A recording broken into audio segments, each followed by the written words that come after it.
Hey guys, Scott and Vanessa Martindale here with Blended Kingdom Families. At BKF, we believe now is the time to change the modern day interpretation of the blended family. Absolutely, you guys. As a blended family ourselves, God laid it on our hearts to build a ministry that helps support blended families by equipping your marriage, uniting the family unit, and igniting your faith. Our mission is that you would be touched by God and experience His goodness through this ministry, that your family would have practical skills, resources, and tools to help you live that abundant blended life.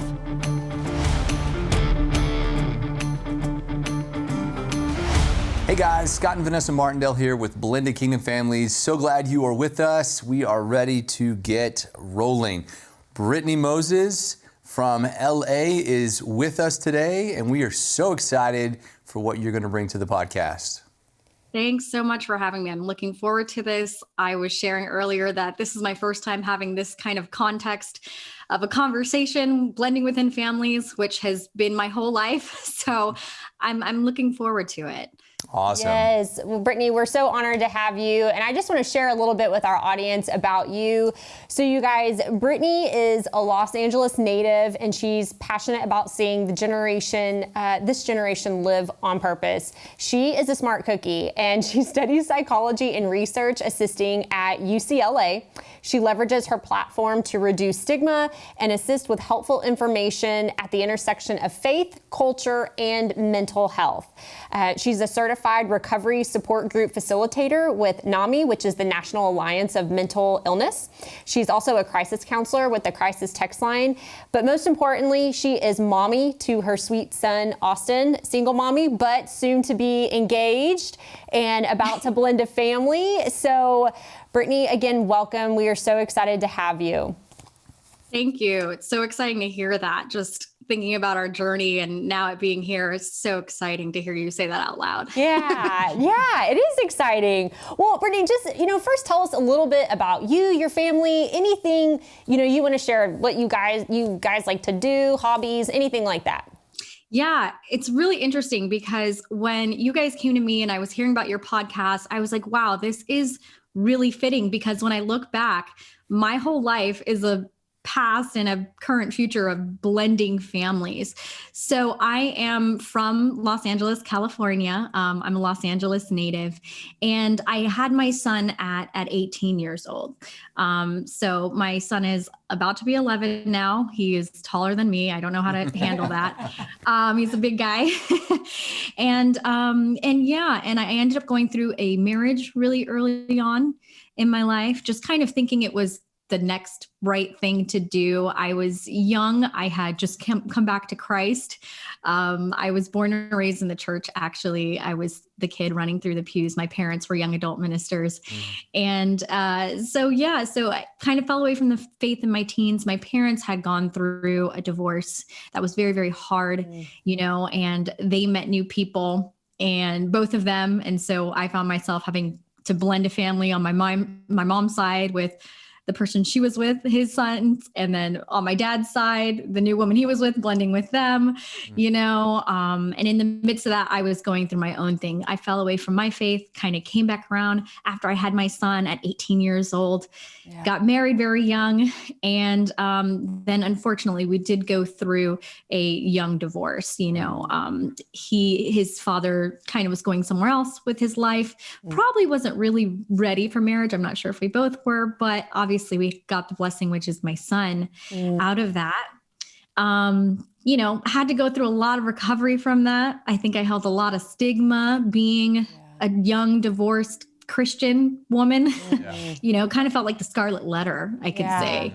And it's weird because it's not something that anyone said inadvertently to make me feel shamed, but maybe some inner vows that I carried, or maybe just the visual of going through church and feeling like there wasn't as much of a space or having that lifestyle in common with a lot of people. So long story short, though, I did end up meeting my current boyfriend, Jason. We've been together for 3 years and planning for the future together. And as I'm sure we'll talk about more, overcame a lot of hurdles of fears and doubts, and just past core belief issues from my past to get to the point where we actually feel confident and secure about the direction we're going together.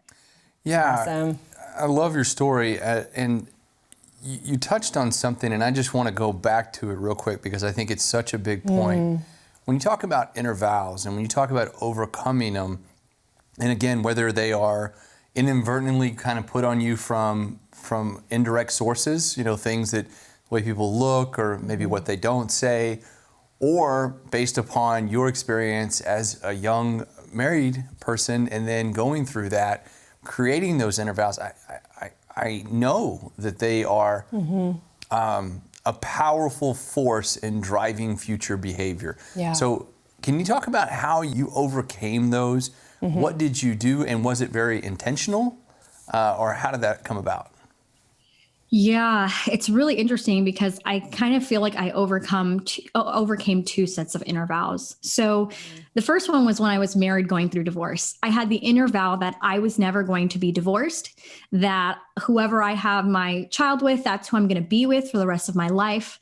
I'm not going to have my child go through divorce and a broken family in the same way that I did, in the same way that it affected me. Yeah. So those were inner vows that I carried that I didn't necessarily know I was carrying, but it's how I felt. And so going through divorce and things not going as planned, and as I think many of us have felt, you fight to the very, very end, to the furthest end of tolerance that you can for it, and it still doesn't work. And you begin to feel like maybe something's wrong with you, or you just feel shame over the vows that you've broken, that you promised would never happen again with your child and with your new set, with your generation, you know? I had to overcome that, you know, I had to get to a point where I realized that like life happens.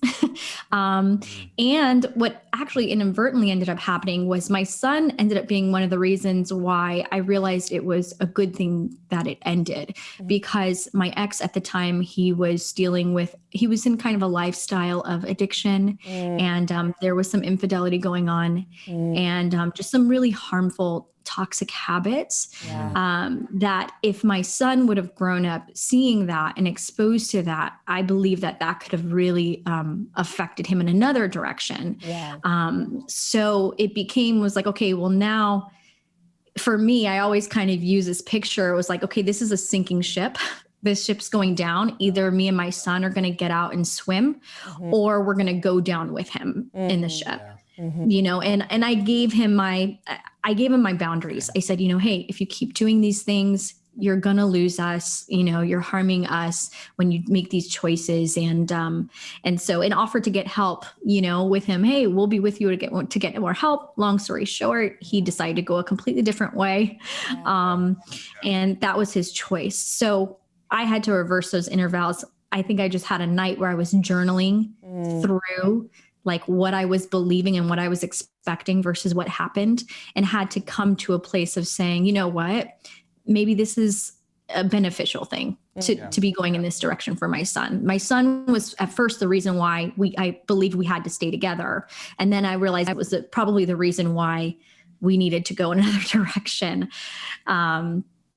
So that was the first set of inner vows. I think the other set of inner vows that I had were after the divorce that were very rooted in fear, which is, you know, who's going to choose me with a son? You know, who's going to take on me and a child?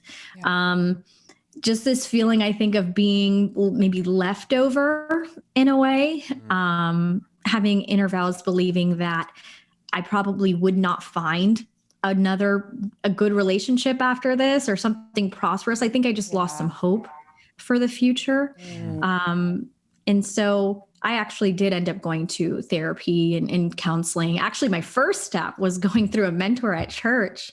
I'm very much that person that's like at church, I say something, I'm like, plug me here, plug me there, you know, all the areas, please, I'll take it. And so I ended up meeting with a mentor, and she just had to speak truth. She was just speaking truth back into me. Thankfully, she was a retired therapist, actually, much older woman. she could have been maybe in her 70s, 80s. And when I first saw her, I was like, I don't know, what do we have in common, when they matched us? Yeah. But she ended up being really wonderful at that time in my life. And she told me, she was like, she was just like saying, just basic, you're beautiful, you're smart, you have a lot ahead of you. Somebody is going to love you, somebody is going to be there. You may not see it now, but you have all the raw materials, and just hearing that was helpful. So I think having the right people in my ear helped break some of those inner vows, being plugged in to healthy people and community, and doing some of the work in my own, just journaling and writing out, what have I believed versus what's true, and having to meditate on that repeatedly. That's awesome. Yeah, no, I love that, Brittney. I love that you talk about seeking outside help, whether that be counseling or in the church with mentorship. I think a lot of times, having gone through divorce and been in that situation, and being a single mom, and like just relating to a lot of what you're saying, like, I'm tossed goods, like nobody's going to want me, like who would want to, marry someone that already has a kid and things like that. But when you can sit down with someone and process those feelings and thoughts out, oftentimes we don't even realize that we've been deceived and are believing the lies. But someone who, is on the opposite side is like, hey, I'm hearing you say this, and this is not the truth. This is not God's word. This is not the heart of the Father for you, and helping us walk through that difficult season or divorce or whatever that is. And so I think that's just great encouragement for our audience to hear that, if you are in that situation, exactly like what you said, seeking out help, whether that's in the church or a Christian counselor, Yeah, I can't stress it enough. And as a counselor and as a future counselor, you probably echo this. Those inner vows those negative inner vows, those feelings of worthlessness, those feelings of hopelessness, they don't come from Jesus. They don't come from anywhere except the enemy. That's it. It's very simple. There's one source, because God doesn't want us to live that way. Now, the challenge is are you willing and are you seeking the right steps in front of you?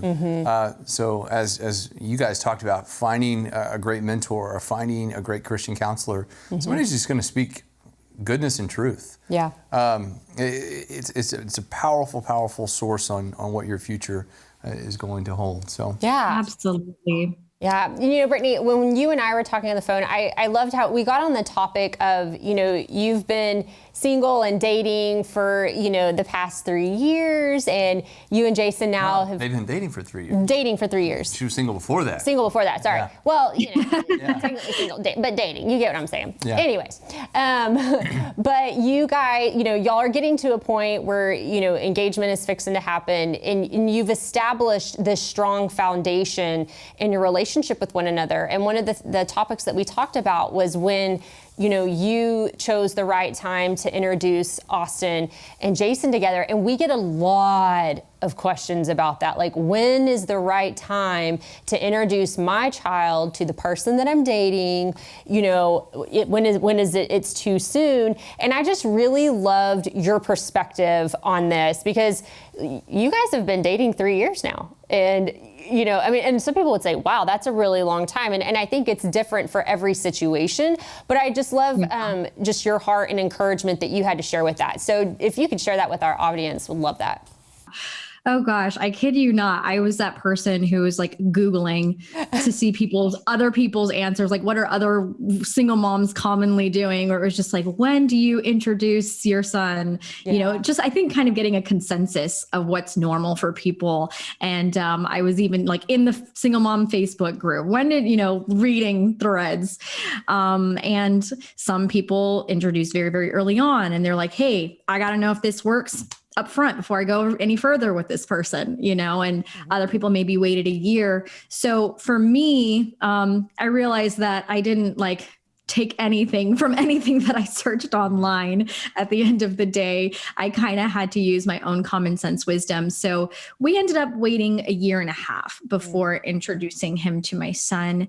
I think it comes for 2 reasons. One, when my parents got divorced and they blended families, the people they were with ended up being very toxic and abusive, mentally, sometimes, but rarely physically and psychologically. Right. And we were put in a situation that we weren't asked to be put in, and it was very damaging for us. And so I wish that if I could go back, I wish my parents took the time to get to know that person for a year. Yeah. Like, I wish my parents took the time, and we've had these conversations now, we're over that hill, but I wish they took the time to get to know who they were with and gauge that foundation. So I think that was one of the reasons that was driving me subconsciously to just wait and give it a year. Not that I had any doubts about Jason, but just out of respect for my son, of what I went through. Sure. I believe personally that it takes at least a year to know anybody anyway,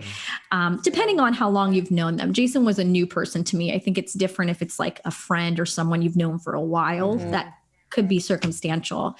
But so yeah. And then on top of that, I wanted to develop a relationship with Jason first. Like, I wanted to have a foundation with him to make sure we had a healthy foundation before bringing my son in, because that's a whole new relationship dynamic. I felt like our relationship dynamic needed to be strong. It needed to be clear. It needed to be healthy. And then we bring my son in, which is going to be a new dynamic to the relationship where we're figuring out how that goes. Yeah. So yeah, I decided to wait. I think the other thing is I didn't really go into this relationship in a rush. Right before we got together, I think I had turned to God and was like, look, if I'm going to be single for the rest of my life, I accept it. I was actually started getting really content with my life and what I was doing. I was focused on school, and I was like, okay, like, I could do this. In my mind, I was like, I'm probably not going to meet someone till after PhD, 7 years later.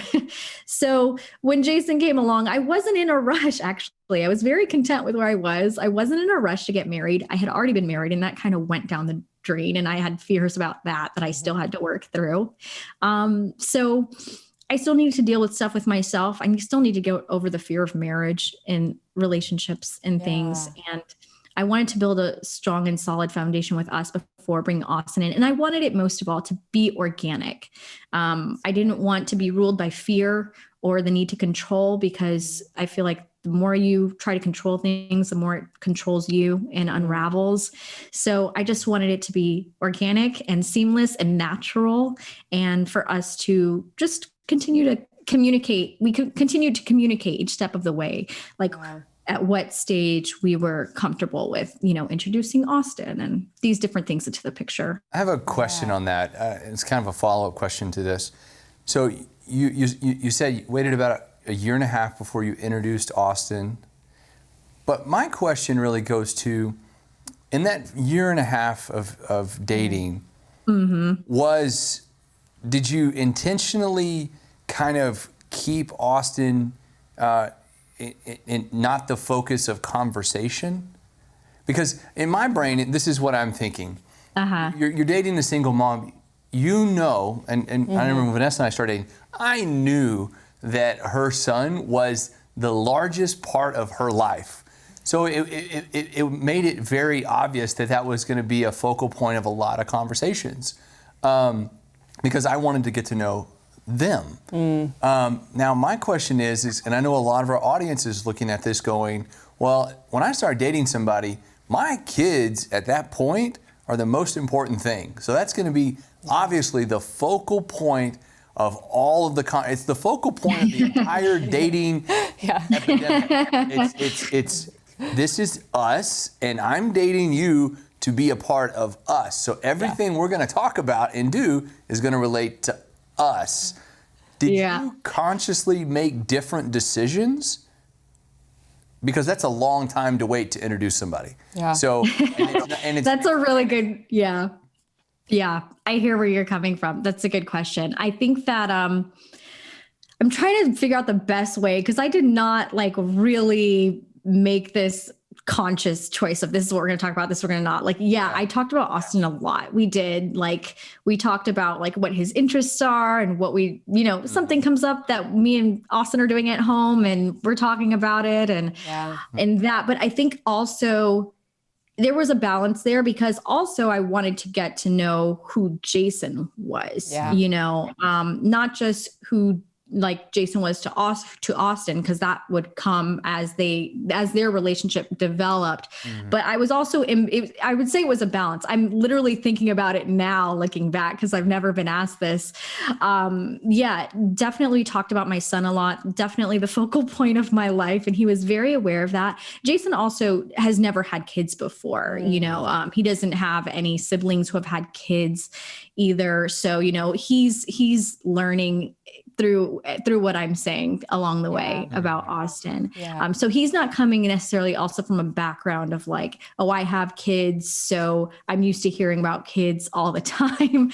So I did kind of just like, talk about it, but I didn't overload him.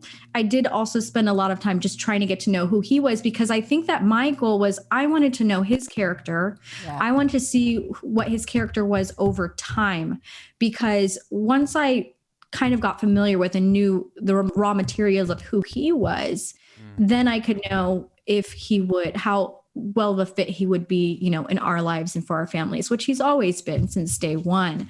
But I think that I did have a big focus on like getting to know who he was and the type of person he was, for sure. So good.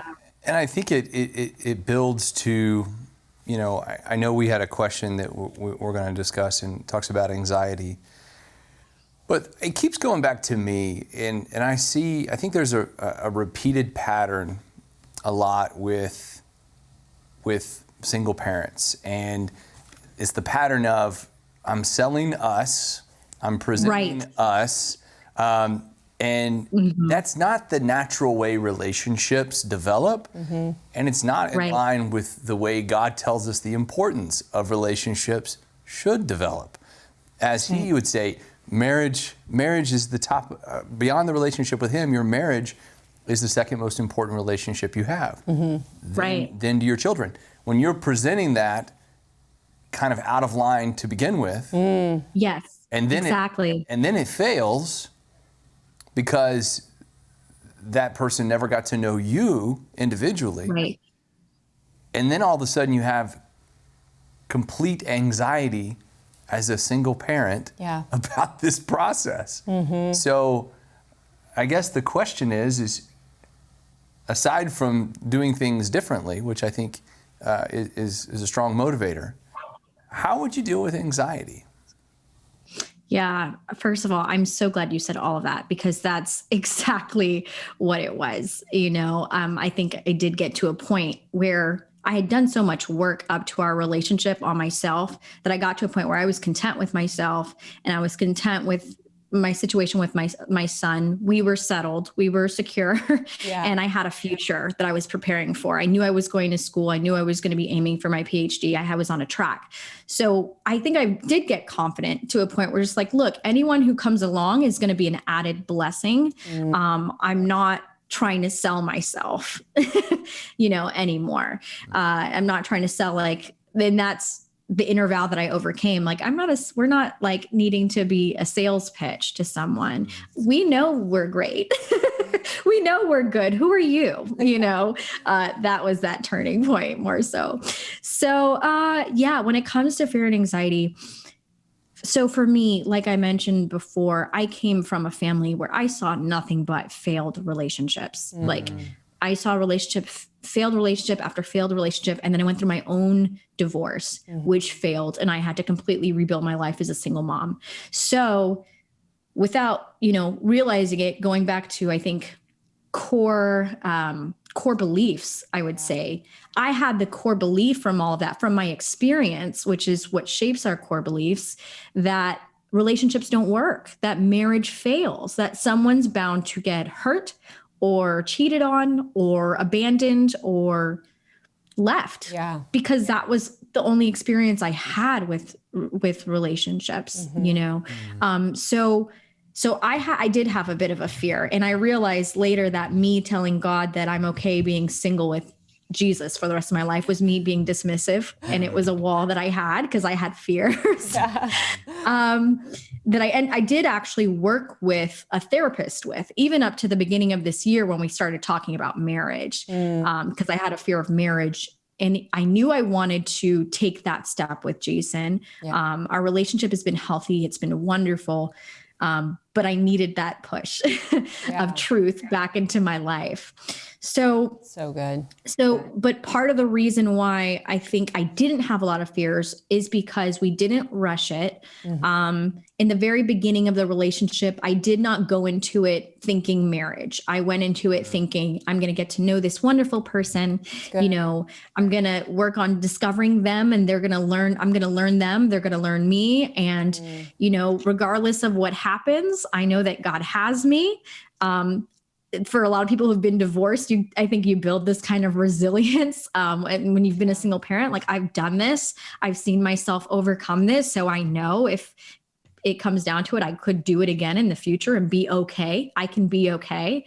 And so I think coming from that into our relationship, it was like that released a lot of pressure for me because I was like, I can just kind of get to know this person, take my time, and see where it goes without rushing, because no matter what happens, we're going to be okay. So I can release the pressure to rush to marriage and this and that, and just focus on learning one another. So that's a big one. And I think it's just so important that you put that little nugget in there. You don't have to rush them. You know, you don't have to sprint to the altar to make sure that they stay around. That's not going to be. Yeah, I would think there's so many good takeaways from what you've said, Brittney, because, you know, patience, it's a fruit of the Spirit. It's a virtue for a reason. And whenever we can be patient, you know, and find, you know, if that is what God wants us, you know, to remarry, being patient, taking the time to set that healthy foundation, like you said, getting to know that person, getting to know their behaviors and who they are, and, you know, because it's going to be someone that's going to be around your children one day too. Well, and again, I think the core reason that people don't is because they don't know their Christ's value. You know, they don't know how much they are loved. They are linking up to somebody and they're getting the impression of love, and then they're taking that going, let's make it legal as soon as we can so that doesn't go away. It's so they don't run away. Yeah, it's trying to fill a void that only God and the Holy Spirit can. Yeah. You know, it's not in the person that we're dating, but, you know, it's our Father. Yeah, and again, I want to make sure I put I like the idea of putting air in the room. If you're watching this and you're in that situation and you're like, well, I'm trying to get married and I think I found the right one, I don't want you to feel shamed in this process. No. I want you to feel you know, that there is hope in patience, and there's good things in patience. You don't have to rush. Your value is in Christ, not in your marriage partner. And great things can happen if you are patient. Yeah. And so, you know, Brittney, if you had a single parent, someone that's getting ready to blend or in pre-marriage, if you had someone sitting right in front of you right now, or anything that you would like to impart to the audience, what would you want to say, or what encouragement would you want to give them in this season? Yeah, I love everything you guys just said about being patient.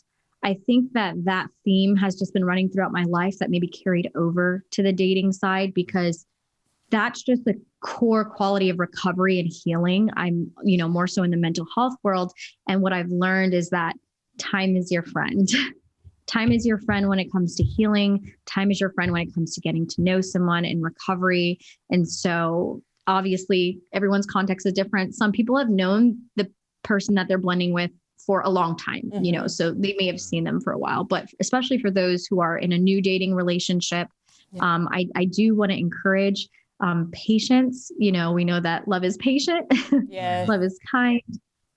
Also that you can break the cycle, you know, you can break the cycle. If you've come from a family where you've seen nothing but dysfunction and you've seen nothing but like abuse and it not working out, just because that's what you've seen, that doesn't mean that's what your life has to be. And you can break that cycle.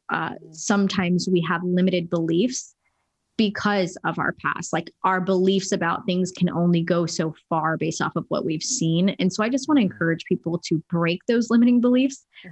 Again, they're not of God. God can do above all that we can ask or imagine. And that is so true of you in your life. I think we think this of other people. We see other people maybe get married or these things happen for other people. And we think that's great for them. That's great that that's working out, that God is working out in their lives. But I don't see that happening for me. Like, I don't see how that could or would happen for me. And I just want to encourage that that is for you. Like that is for you too. You know, God is so into the details of your life.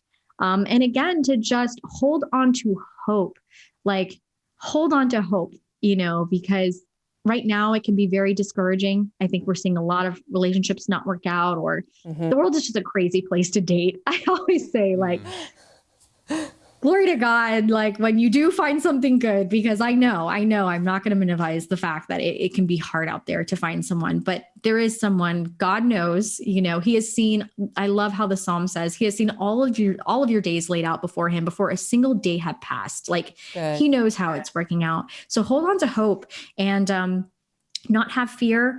You know, I love Romans 8:28. All things work together for the good of those who love God and are called according to his purposes. That's something I held on to, where it's just like, look, whether this relationship works out or not, my future, my hope, it is not in this person. It is not in this relationship. It is in God and his plans for me. And so whether or not this works out, all things work together for the good of those who are called according to his purpose. So I could hold on to that. And I could, I love, you know, God has not given us a spirit of fear, but of love, of power, and a sound mind. So I really hold on to that. God has, sometimes I have to preach it to myself, and I encourage it. God has given me a sound mind, because you might have those, I would call like cray moments where your fears are overriding your brain and you're reacting in ways that are totally driven by fear and totally driven by your wounds in the past. And you just have to just speak back to yourself the truth and say, God has given me a sound mind. God has given me a sound mind. For me, sometimes that's saying, we're going to be healthy, Brittney, today. We're not going to be old Brittney. Like, we're going to choose to be healthy Brittney today. And we're not going to react the way that old Brittney would have reacted, because now we are recovered and we've learned and we're growing, and just like that self-talk. So I do want to encourage even some of that self-talk as well, because it's vulnerable no matter what. That's the thing about this. That's the thing about meeting someone new. That's the thing about blending. It is a vulnerable experience, and there's no way around it. There's no way around the vulnerability. You really have to cling to God and really sometimes just get to know and trust in that person's character each step of the way, and hold on to that hope for sure. Man, preach it, sister. I was just like, everything you just said, everything. That was so good, Brittney. So good. Well, and I'm just excited because I know there are a lot of people who watch the podcast that are single, or they're in that right before marriage. And I just know that there are certain things that they need to be encouraged on. And I think this touched on a lot of them. Absolutely. Hey friends, we hope that this episode is blessing your socks off right now, and we just want to take an opportunity to talk about partnering together. If Blended Kingdom Families has touched your marriage and touched your blended family in some way, we'd love to partner with you. At Blended Kingdom Families, we're trying to reach as many blended families as possible, and we can do more with your support. So please take an opportunity to visit blendedkingdomfamilies.com and click partner. Hope you enjoy the rest of the episode. This is our final question. We are Blended Kingdom Families, and so we ask everybody, what does a blended kingdom family mean to you? Yeah, I love this question. I'm just thinking personally, like I think a blended kingdom family, again, is led by love and not by fear, because God is love, good. And is embodying the gospel is embodying that love. Like, yeah, it's messy. Humanity is messy and it'll be messy sometimes, but Jesus meets us right in the mess. We hold on to him and we root ourselves in him each step of the way. And that's how I see blending. It's just like, look, everything's not going to be perfect. Sometimes we have all these ideals about how we think it should look, or how we think the other person should be, or how we think the relationship between our significant other and the child should be. And that's just not like realistic, right? And that's why I kind of believe in the organic experience of letting Christ have his way. Led by love and not by fear. We know that, scripture says perfect love casts out fear. And that's so hard to imagine, because some of us cannot even imagine perfect love, because people and relationships have failed us so much, but perfect love casts out fear. What is love? It is patient. It is kind. It, does not hold on to wrongdoings. So when I think of a blended kingdom family, I'm definitely thinking like we're embodying the mess and the grace and the beauty of what it looks like to be rooted in Christ, through a process that is going to be driven by love, and can overcome all things. Yeah. Wow, that's powerful. Brittney, I'm just blown away by your testimony and just our conversation today. And we know that it's going to bless so many people to hear this. And we just honor you, and we just want to thank you so much for just taking your time out to share your heart and your testimony and just be vulnerable and open up to share that with us. So thank you. It's awesome. Guys, thank y'all so much for hanging out with us. I know this episode is blessing those who are in these situations. We are excited that you have been with us. Thank you. Have a great, great day. Yes, be blessed in all you do today, guys.